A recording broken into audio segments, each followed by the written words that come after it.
How are you doing today? You are welcome to the review for our first book of the year, The Richest Man in Babylon.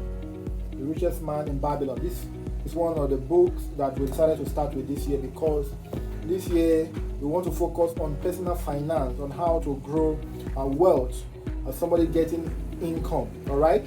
Now, one of the first things you do when you are doing a book review is to ask a simple question. Number one, what is the intention of this book review? So we are doing this book review to fully break down what we learned in the course of the first reading of this book, which was done in January this year. Now, the question here is, what do we intend to achieve in doing this book review? Number one, what we want to achieve is to establish the body of knowledge that the writer, the author of this book, intends to pass to the general public. So The Richest Man in Babylon is a book that addresses personal finance. Okay, so what we are going to do, we are going to take it chapter by chapter. So buckle up, it's going to be a very informative book review. So if you are reading this book, the first chapter you are going to encounter is titled The Man Who Desired Gold. Why do I like this part so much? Because no matter what you intend to achieve in this life, no matter what you intend to achieve, it all begins with the desire to achieve that thing. So I was listening to Apostle Femi Lazarus a few days ago, and he made mention of the fact that it is very difficult to help a person who do not desire greatness. Okay, you cannot help a man who is not hungry for greatness to achieve greatness. It is more difficult to help such people. So that's why when the book, The Richest Man in Babylon, talked about desire as the first topic, I knew, yes, this is one book that is going to achieve a lot if you can sit down and actually listen to it.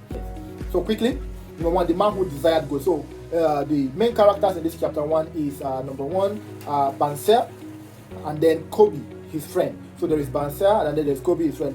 So Banser is somebody who builds chariots. So he's a chariot builder.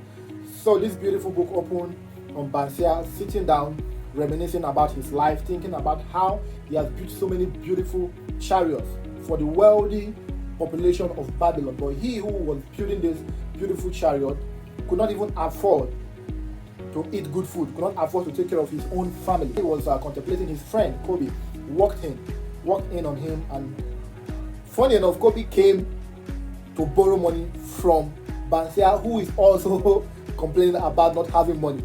So you have a situation where there are two friends, you don't have money, I don't have money, and then we are relaxed. If you don't have money, I don't have money, the best thing we can do for ourselves is to be hungry to improve our lives, right? So when Kobe came to Bansia and requested to borrow some money that he is going to pay back, now Kobe, in the other hand, is a musician. He specializes in playing a particular instrument. Bansia made him understand that, oh, Mr. Man, I don't even have the money you are requesting for in the first place. So they both sat down and asked themselves, how is it possible that we are working, you are the best player of this instrument in the whole of Babylon, I'm the best maker of chariot in the whole of Babylon, but here we are, I cannot even afford to borrow you as little as 2 pennies or 2 coins. So the question is, what do we do? So in this chapter 1, paragraph 5, they decided to look for a solution. And what was the solution? They asked a simple question: who is this person that has achieved this particular feat we are trying to achieve, which is to be financially free? And there was one name that came to their mind, and that was Akkad. Akkad was the richest man in Babylon as of the time. They grew up on the same street of Babylon with Akkad, but currently Akkad was the wealthiest person in Babylon. And they, while working diligently with doing a good job, being the best in their profession, still they were broke. Moving on to chapter 2. Chapter 2 talked about the richest man in Babylon. Okay, Akkad was successfully the richest man in Babylon at the time. Okay, so they reached out to Akkad. Now, it says here that when the friend Bansia, Toby, and the rest asked him, Akkad now, to explain why he is more wealthy than them, he said, I quote, if you have not made good money over the years, it is because, number one, you have failed to learn the law that governs the building of wealth. So if you do not have money currently, it's because, number one, according to Akkad, it's because you have refused to learn the law, the principles that guide the creation of wealth. What does this mean? It means how to create wealth. The principle on creating wealth is to be learned. Nobody bumped into wealth by accident. So there are two categories of people that are broke. Number one, those who refuse completely to learn the principles that guide the creation of wealth. Those who are waiting to become wealthy by accident or by miracle. Then number two, there are those who have heard on several occasions that there are principles of creating wealth, but after getting those knowledge, refuse to take action. In my opinion, I think the person who has not learned how to create wealth has more advantage compared to the person who already knows how to do it but refuse to do it. So back to the book. When they asked Akkad, how come you are so wealthy among us? How come you are now a very wealthy person, and we, your friends that are also doing good jobs, also working diligently, are not as wealthy as you? And one thing Akkad told them was his story. What was his story? He told them very well that as a young man, he realized on time that he was broke, and he desired strongly in his heart to become wealthy. Again, the ability or the desire to become wealthy is very, very important. Because he desired to become wealthy, number one, he started looking for a way to become wealthy. He was looking for wealthy people to ask questions. So Akkad got a job to work as a stone carver. So back in Babylon, backstory, right? Back in Babylon in those days, they don't have notepad, they don't have any means of storing information. So what they do, they have stone carvers, those that write and carve upon a clay and then hit those clay so hard that it becomes very strong, and they can last for centuries without getting damaged. That is how they keep record back in Babylon. So Akkad got a job as a stone carver, and while he was carving stone, the money lender, who happens to be one of the wealthiest person in his time while he was a young man, came to get some information from Akkad. And instead of Akkad to receive payment from the money changer, he did something special. He said, I will carve this information you want on this stone for you. In exchange, I want you to tell me how to become wealthy. The money lender told him something very, very important, something still very much relevant in this day that we live in. For anyone who wants to build wealth, this information is gold. The money lender said to Akkad, I found the road to wealth when I decided that a part of everything I earn is mine to keep. You will discover wealth also if you do this. End of quote. Amazing statement. Of course, Akkad thought that the old man has cheated him with that information. So he went for that and asked the old man, but everything I earn is mine to keep. I mean, if I'm collecting 100,000 naira as a salary, is it not all mine to keep? The mistake most people make is to think that everything they earn is actually theirs to keep. But that is not true. Everything you earn, including your salary, including whatever income that comes to you, is actually not yours. Your landlord has a portion of that. The taxi driver has a portion of that. The restaurant that you eat, they have a portion of that. Okay, your children's education, your personal education, your well-being, your medical bills, they all have a portion of that. So that means you are currently earning 100,000 naira. You are working for your landlord, you are working for the person you buy food from, you are working for everybody, because that salary is distributed between everybody. So that simply means all that you earn is actually not yours to keep. The money lender also said to Akkad that every gold you are able to save, every money you are able to save, every dollar you are able to save becomes a slave to work for you. Now, he uses that term slave because back then in Babylon, slaves are seen as properties that are used to make money, okay? So when he says slave, he's talking about an employee, he's talking about a staff.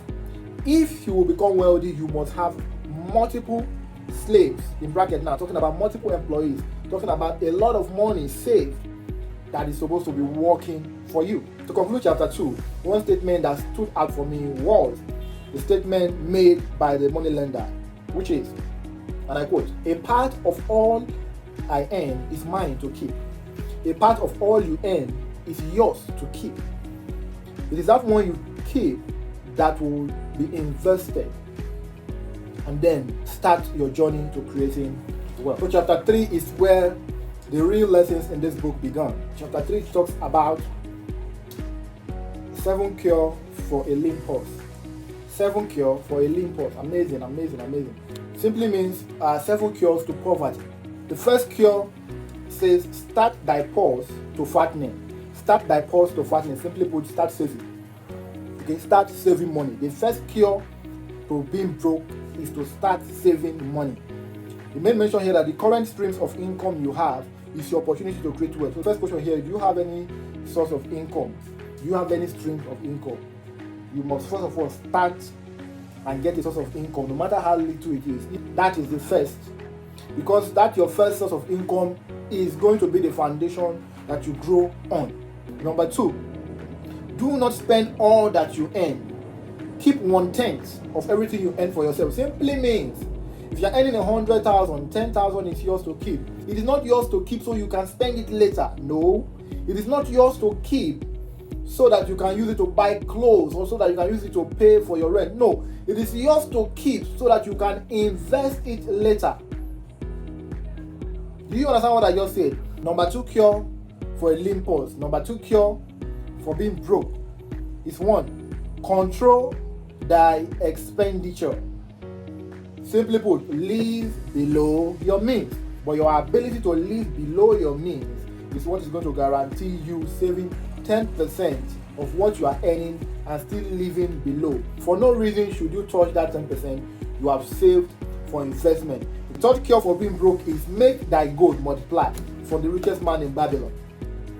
What does it mean? It means multiply that money you have saved. So if you have successfully saved 10% of everything you are getting for a whole year, that means you have saved 10% times 12, assuming you are getting salary. If you are an entrepreneur and money is coming in left and right, of course, you have saved good money. Now you take it up a notch. You take that savings and then put it into a means of multiplication. Put it into money market, put it into real estate, put it into whatever form of investment that guarantees cash flow. Every year you should be getting a percentage interest on that money that you have invested. So this money is not for consumption. The moment you get that, you reinvest it. That means this time around you are investing 100,000 plus 20%. So that means the interest you'll be getting will be on 120,000. You're talking of compound interest now. So that money will continue to compound and continue to give you interest. Number 4 cure is guarding your treasure from loss. Very important.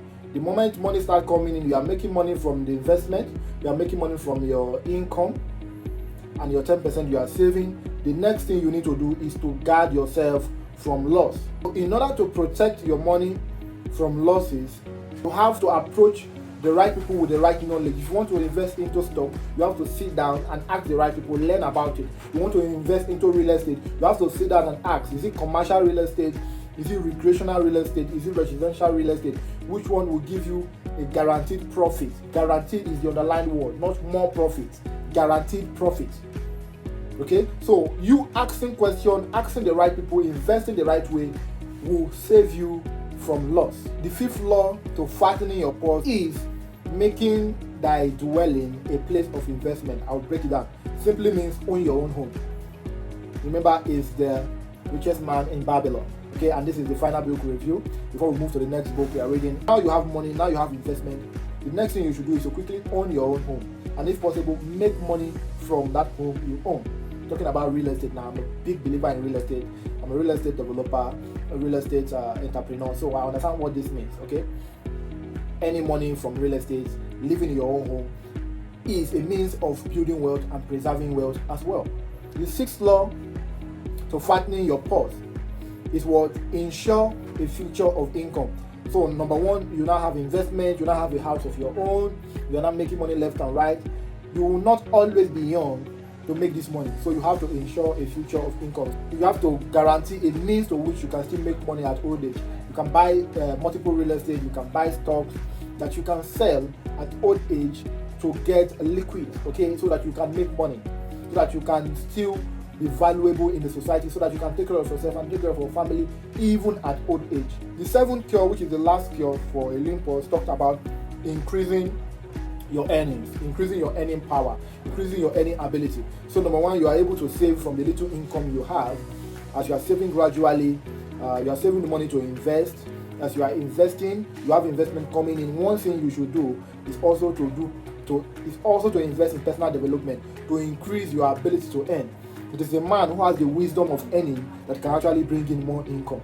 So investing in yourself is also very important. But investing in yourself should not replace putting in 10% aside for investment that will bring in money to you. So 2 major investments you must take note of: personal investment and financial investment.